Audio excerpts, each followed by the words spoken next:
सतयुग का समय था जब ब्रह्मांड में शांति थी, धर्म अपनी चरम सीमा पर और देवता स्वर्गलोक में सुखपूर्वक निवास कर रहे थे। परंतु हर युग की तरह समय का चक्र फिर एक परीक्षा लेकर आया। एक दिन परम तपस्वी ऋषि दुर्वासा स्वर्गलोक की ओर जा रहे थे। उनके हाथ में थी देवी लक्ष्मी की पूजा से प्राप्त एक दिव्य पुष्पमाला। रास्ते में उन्होंने देखा देवताओं के राजा इंद्र अपने हाथी पर सवार थे।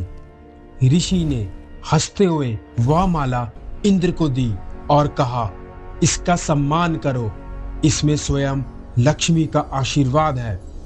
लेकिन इंद्र अहंकार में चूर थे। उन्होंने वह माला हाथी की सूंड पर रख दी, परंतु हाथी ने माला फेंक दी और उसे पैरों तले रौंद दिया। यह देखकर ऋषि दुर्वासा का क्रोध भड़क उठा। उन्होंने कहा, हे इंद्र, तूने देवी लक्ष्मी का अपमान किया है। अब तू और तेरे साथ सभी देवता अपना तेज, वैभव और शक्ति खो देंगे। उनके शब्द अग्नि समान निकले और क्षण भर में श्राप सत्य हो गया। देवताओं का तेज मुरझा गया, स्वर्गलोक वीरान हो गया और असुरों ने संपूर्ण ब्रह्मांड पर अधिकार जमा लिया। निराश देवता तब पहुंचे भगवान विष्णु के चरणों में। उन्होंने विनती की, हे नाथ, असुरों ने हमें पराजित कर दिया है, हमारी शक्ति नष्ट हो चुकी है। भगवान विष्णु ने कहा, हे देवताओं, चिंता मत करो, जो नष्ट होता दिख रहा है वही नए सृजन का मार्ग बनेगा। अमृतत्व प्राप्त करने के लिए तुम्हें असुरों के साथ समुद्र मंथन करना होगा। क्षीर सागर में छिपा है अमृत, जो पूर्ण तुम्हें अजय बना देगा। और इस प्रकार प्रारंभ हुआ महासमुद्र का महामंथन। मंदराचल पर्वत को मथनी बनाया गया और वासुकी नाग को रस्सी।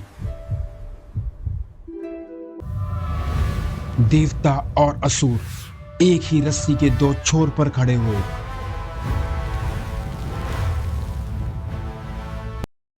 पर जैसे ही मंथन शुरू हुआ, मंदराचल पर्वत गहराई में डूबने लगा। तभी ब्रह्मांड में गूंज उठी एक दिव्य ध्वनि। आकाश कांप उठा, सागर थर्रा गया। वह स्वयं भगवान विष्णु थे, जो प्रकट हुए अपने द्वितीय अवतार कूर्म अवतार में। विष्णु ने धारण किया एक महाकाय कछुए का रूप। उनका विशाल शरीर सागर की गहराइयों में फैला और मंदराचल पर्वत को उन्होंने अपनी पीठ पर स्थिर कर लिया। अब पर्वत डूबा नहीं बल्कि स्थिर हुआ। समुद्र मंथन पूर्ण प्रारंभ हुआ। संपूर्ण ब्रह्मांड में सुनाई देने लगी हरि नाम की ध्वनि। मंथन से अनेक दिव्य वस्तुएं प्रकट हुई। कामधेनु गाय, इरावत हाथी, कौस्तुभ मणि, अप्सराएं, देवी लक्ष्मी। पर जैसे जैसे मंथन बढ़ता गया, अचानक समुद्र से उठा एक भयानक विष हलाहल, जिसकी ज्वाला से तीनों लोग जलने लगे। कि अब इस महाविष को कौन रोक सकता है। तब सृष्टि की रक्षा के लिए स्वयं महादेव प्रकट हुए। उन्होंने वह विष अपने कंठ में धारण किया और उनके गले का रंग नीला पड़ गया। तभी से वह कहलाए नीलकंठ महादेव।